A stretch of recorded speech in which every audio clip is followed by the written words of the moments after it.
বস এখন কথা হবে বাহুবলী দ্য ইটার্নাল ওয়ারের টিজার নিয়ে, যেটা গতকালকে ড্রপ করা হয়েছে, হিন্দি ডাবিংয়ের সাথেও রিলিজ করা হয়েছে। এখন তো কেমন লাগলো এই টিজারটা? আমি বাহুবলী এপিক সেটা সিনেমা হলে দেখেছিলাম, রিভিউ করেছিলাম, কিন্তু সেই সময় সিনেমার প্রিন্টের সাথে এই টিজার অ্যাটাচ ছিল না, যে কারণে আমি রিভিউ করিনি। হ্যাঁ, সোশ্যাল মিডিয়াতে লিক হয়ে গেছিলো, তবে সেটাও হিন্দি ল্যাঙ্গুয়েজে নয়, সেটা তেলেগু ল্যাঙ্গুয়েজে, তো থরি সেটা আমি বুঝতে পারতাম, যে কারণে আমি আলোচনা করিনি। আমি কাল থেকে এখনও পর্যন্ত এই টিজারটা অনেকবার দেখেছি। তো কেমন লাগলো এই টিজারটা? দেখো, রাজামৌলি বিলাইক প্যাসাই প্যাসা হোগা, বাহুবলী, বাহুবলী 2 দুটো ছবি বক্স অফিসে অল টাইম রেকর্ড কালেকশন করেছে।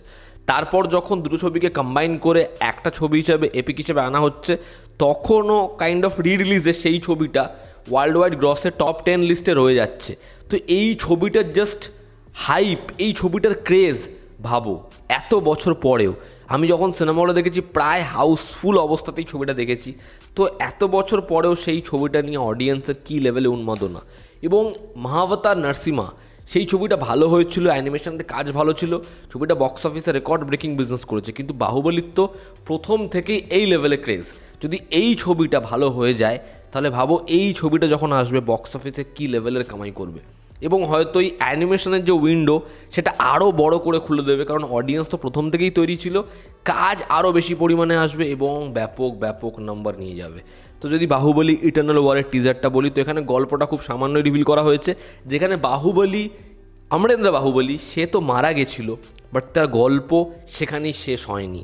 যেখানে শিবগামী দেবী, সে বলছে তার ছেলের জন্মানোর আগেই তার জীবন গাথা লেখা হয়ে গেছে। আমরা দেখতে পাচ্ছি পার্ট 1-এর ক্লিফ হ্যাঙ্গার, যেখানে অমরেন্দ্র বাহুবলীকে কাটাপ্পা মারছে এবং সে সেখানেই শেষ হচ্ছে না, সে পৌঁছে যাচ্ছে পাতাল লোকে।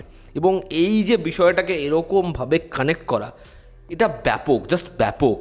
সে সেখানে মহাদেবের উপাসনা করছে এবং আমরা প্যারালালি দেখতে পাচ্ছি যে ভিশাসুর, যে পেতে চাইছে বাহুবলীকে, সে বাহুবলীকে পেতে চাইছে এবং মেবি তার কোনো রিজন রয়েছে। এবং ইন্দ্রদেব, সে বাহুবলীকে মারতে চাইছে।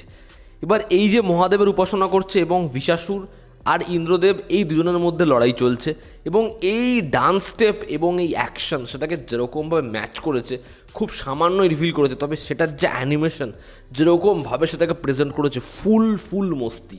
ওই যে ভিশাসুরের ওপরে চাইগুলো ছুঁড়ে মারছে, সে ওখান থেকে বেরোচ্ছে, দারুণ, জাস্ট দারুণ।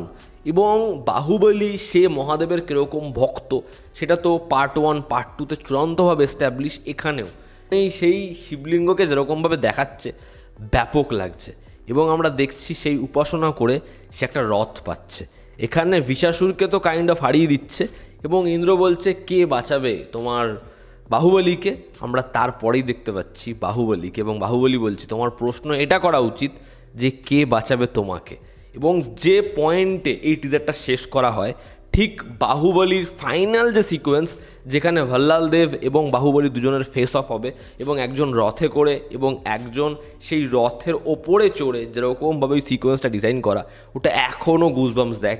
কাইন্ড অফ ঠিক সেরকম একটা সিকোয়েন্স, যেখানে ব্রহ্মাণ্ডে একজন মানুষ, সেই মানুষের হাতে ডিপেন্ড করছে ব্রহ্মাণ্ডের ভবিষ্যৎ, এমনটাই তারা মোনোলগে ন্যারেট করছে।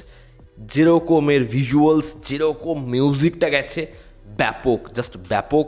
হিন্দি ডাবিংও প্রপারলি হয়েছে।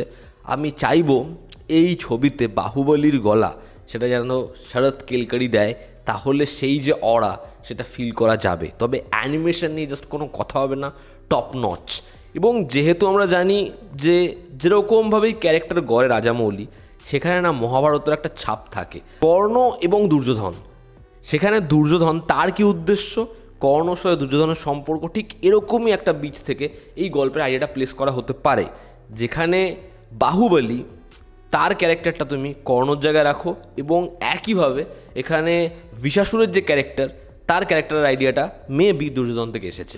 এবার দেখার ভিশাসুরের যে উদ্দেশ্য, সেটা কি, এবং সে কেন বাহুবলীকে রক্ষা করতে চাইছে, কেন সে বাহুবলীকে পেতে চাইছে, আর বাহুবলীর সাথে ইন্দ্রদেবের যে লড়াইটা, তাদের মধ্যে যে ক্ল্যাশটা, সেটাকে কিভাবে গল্পের মধ্যে নিয়ে আসে। তবে আপাতত যেভাবে টিজারটা ডিজাইন করা হয়েছে, যেরকম এডিট, যেরকম লুক অ্যান্ড ফিল, যেরকম অ্যাকশন সিকোয়েন্স, অ্যানিমেশন, যেরকম বাহুবলীকে লাগছে, ওই যে মাথার মধ্যে তিলক টানছে বা একদম শেষ ভাগে যেভাবে সংলাপটা বলছে, ব্যাপক, জাস্ট ব্যাপক, দারুণ ভিজুয়ালস, ব্যাপকভাবে তারা ডিজাইন করেছে। আমি হেভি মস্তি পেয়েছি।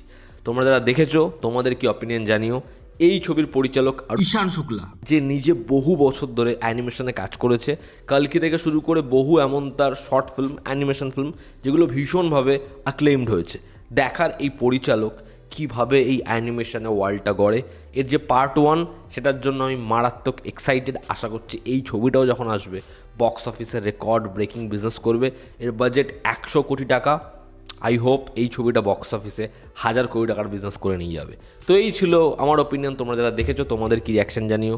জনতা আমাদের পাশে আছে। আবার দেখা হচ্ছে। Take care.